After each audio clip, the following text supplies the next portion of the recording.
just to start and give some context, when we first started, were you kind of considering other providers before choosing to work with us? Yeah, I was. The reason I came to you is because you were in Abbotsford, and Yeah. I am old-fashioned, and I prefer brick and mortar, going to the shop and talk to people, build up a relationship and then go from there. Okay.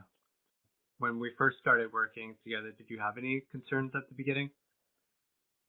No, not really concerns. You guys are good at what you do.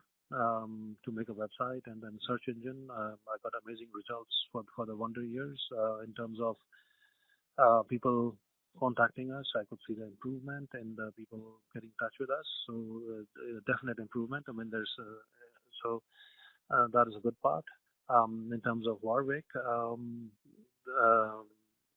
so while you're good at what you do, but yeah. Was there any part of the website or process that you were most happy with? No, it looks great. The design is great. I think Paul did an awesome job. It is definitely better than what it was before. There's catchy lines in there, so no, that's good. Okay. Yeah, like I said to you before, you guys do a good job. So that's not. So yeah, that's good. Yeah, I appreciate that. Okay, just a couple of thoughts so before we close out. Then, if someone was on the fence about working with us, what would you tell them? No, I'll say go and work with them. Yeah, they can do your job. Yeah, I'll have no hesitation to recommend. That's not a problem. Okay. Well, thank you very much.